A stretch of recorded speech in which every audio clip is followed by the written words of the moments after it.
दोस्तों, ये कहानी है एक ऐसा माँ और बेटे की, जहाँ पर माँ ने अपने बेटे की अच्छी जिंदगी के लिए अपनी सबसे बड़ी कुर्बानी दे दी और बेटे ने उसके साथ क्या किया। अब आप आगे सुनिए। विमल बहुत परेशान था। उसे समझ में नहीं आ रहा था कि वो इस परिस्थिति से कैसे निपटे। वो अपनी माँ को बहुत चाहता था, किंतु उसकी पत्नी और बच्चे उसकी माँ से बहुत दूर भागते थे, क्योंकि उसकी माँ की एक आंख नहीं थी, साथ ही उसकी कमर भी 90 अंश पर झुकी थी। वैसे वह अपना काम सब खुद कर लेती है, किंतु फिर भी वो उसकी पत्नी और बच्चों के लिए हमेशा खटकती है। दादी, आप ऊपर के कमरे में जाओ, मेरे दोस्त आ रहे हैं। विमल के बेटे अखिल ने बड़े बेरुखी से कहा। पर बेटा, मैं तो यहाँ बहुत दूर बैठी हूँ, विमल की माँ ने बहुत प्यार से कहा। नहीं, आप उनके सामने मत रहो, वो मुझे चिढ़ाते हैं, अखिल ने जोर से डांटते हुए कहा। क्या हुआ अखिल, क्यों चिल्ला रहे हो? विमल की पत्नी कामनी ने किचन से ही आवाज लगाई। देखो ना माँ, ये दादी यहीं ड्राइंग रूम में बैठी हैं और मेरे दोस्त आ रहे हैं, अखिल ने शिकायत भरे लहजे में कहा। माँ जी, आप ऊपर चली जाओ, क्यों हम लोगों को लजवाती हो? कामनी ने बेटे का पक्ष लेते हुए कहा।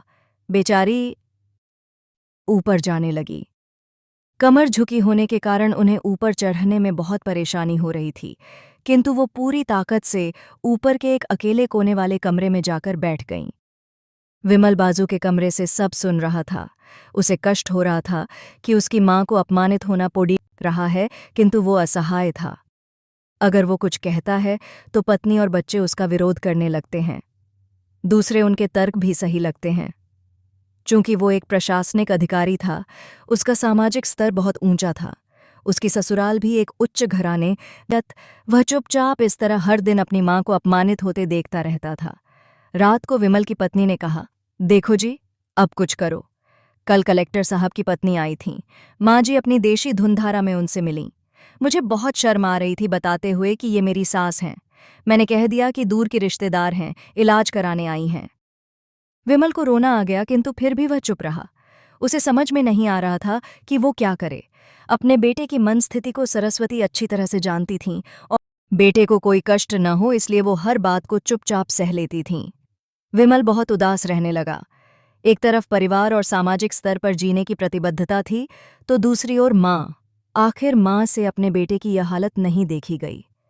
एक दिन उसने अपने बेटे से कहा, विमल, बहुत दिन हो गए हैं, मैं अपने गांव जाना चाहती हूँ, मुझे वहां पहुंचा दो, मेरा यहाँ मन नहीं ला रहा। किंतु माँ, वहां तो कोई नहीं है, तुम्हारी देखभाल कौन करेगा? विमल ने आश्चर्य से पूछा। अरे, सब गांव वाले तो हैं, और वो तुम्हारे मामा जी तो उसी गांव में रहते हैं, और फिर हम सारी व्यवस्थाएं कराएंगे ना। कामनी को तो जैसे मन की मुराद मिल गई हो। हाँ बेटा, बहू सही कह रही है, सरस्वती ने लंबी सांस लेते हुए कहा। विमल जानता था कि गांव में मां की देखभाल करने वाला कोई नहीं है, लेकिन अपनी पत्नी की जिद के कारण वह अपनी मां को गांव छोड़ धने पर विवश हो गया।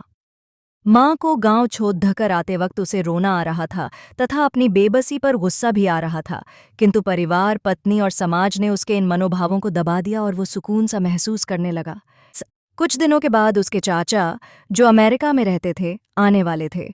जब विमल बहुत छोटा था, उसके पिता जीवित थे, तब वो भारत आए थे और उसके बाद वो अब भारत आने वाले थे। पूरा परिवार और आस पेडिडीडोस बहुत उत्साहित था। अमेरिका से विमल के डॉक्टर चाचा आ रहे थे। डॉक्टर रमेश ने जैसे ही घर में कदम रखा, सबने मिलकर बहुत उत्साह से उनका स्वागत किया। क्यों विमल भाभी नहीं दिख रही, कहाँ हैं? डॉक्टर रमेश ने उत्सुकतापूर्वक पूछा। जी, वो गांव में रहती हैं, यहाँ उनका मन नहीं लगा, कामनी ने सपाट लहजे में उत्तर दिया। डॉक्टर रमेश ने विमल की ओर देखा तो विमल ने अपनी आंखें झुका लीं। डॉक्टर रमेश सब समझ गए। बोले, कल हम भाभी से मिलने गांव चलेंगे सब लोग। दूसरे दिन सभी लोग गांव के घर में पहुंचे। देखा कि सरस्वती को बहुत तेज बुखार है और वो पलंग पर असहाय पड़ी थी। डॉक्टर रमेश दौड़कर सरस्वती के पास गए, उनके पैर छूकर रोने लगे। सरस्वती की ये हालत उनकी कल्पना से परे थी। वाह बेटा विमल, तूने तो नाम उजागर कर दिया। अपनी माँ की ये हालत देखकर तुझे तो शर्म भी नहीं आ रही होगी, डॉक्टर रमेश ने विमल को लगभग डांटते हुए कहा। नहीं देवर जी, विमल का कोई दोष नहीं है, मैं खुद गांव आई थी, सरस्वती ने अपने बेटे का बचाव किया। मुझे सब पता चल गया भाभी, आप चुप रहो। क्यों बहू तुम्हें अपनी सास की कुरूपता पसंद नहीं है? समाज में तुम्हें नीचा देखना पड़ता है। रमेश ने कामनी की ओर व्यंग्य से देखा। कामनी निरुत्तर होकर विमल को देखने लगी। आज तुम जिस सामाजिक स्तर पर हो वो इन्हीं के संघर्षों की देन है। और बेटा विमल, तुम्हें शायद मालूम न हो कि बचपन में जब तुम 1 साल के थे तब छत से नीचे गिरने के कारण तुम्हारी एक आंख फूट गई थी और तुम्हारी रीढ़ की हड्डी में भी समस्या थी। तब तुम्हारी इस कुरूप माँ ने अपनी एक आंख और अपना बोन मेरो तुम्हें देकर इतना सुंदर स्वरूप दिया था। कामनी बेटा, इतने सालों तक संघर्ष करके बेटे को प्रशासनिक अधिकारी बनाने वाली इस संघर्षशील औरत की तुम लोगों ने यह दशा कर दी।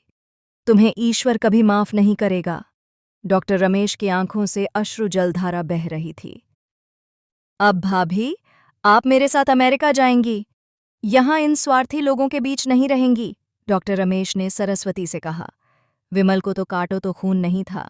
डॉक्टर रमेश जो उसके चाचा थे, उन्होंने जो राज बताया, उसके बाद तो विमल को यही लग रहा था कि उससे ज्यादा पापी इंसान इस दुनिया में कोई और है ही नहीं। वह दौड़ दहाता गया और माँ सरस्वती के कदमों से लिपट गया। माँ, मेरा अपराध अक्षम्य है। मैं जानबूझकर चुप्पी साधे रहा, आपका अपमान करवाता रहा। अब सिर्फ आप ही उस घर में मेरे साथ रहेंगी और कोई नहीं। विमल ने आग्नेय दृष्टि से अपनी पत्नी और बच्चों को देखा। कामनी को भी बहुत पश्चाताप हो रहा था, किंतु उसकी हिम्मत नहीं हो रही थी कि वो सरस्वती से आंख मिलाए। सरस्वती ने कामनी की मनस्थिति को समझकर उसको पुचकारते हुए अपने पास बुलाया और विमल को डांटते हुए कहा, खबरदार, जो मेरी बहू को मुझसे अलग करने की कोशिश की तो तुझे ही घर से बाहर निकाल दूंगी। कामनी और बच्चों ने सरस्वती के पैर हार पर माफी मांगी और मां के हृदय ने सबको माफ कर दिया। तो दोस्तों, देखा, एक माँ का हृदय कुछ भी हो, अपने बच्चे के लिए किसी भी हद तक जा सकती है। इस कहानी से हमें यह सीख मिलती है कि अपने बुजुर्ग चाहे जैसा भी हो, सबसे पहले उनका सम्मान और सब कुछ बाद में होना चाहिए। दोस्तों, अगर आप हमारी कहानी में यहाँ तक आ गए हैं और आप हमारे चैनल पर नए हैं तो हमारी कहानी को लाइक करके हमारे चैनल को सब्सक्राइब करें और अपने सभी दोस्तों को शेयर करें और कमेंट बॉक्स में अपनी राय अवश्य दें कि आपको ये कहानी कैसी लगी। धन्यवाद।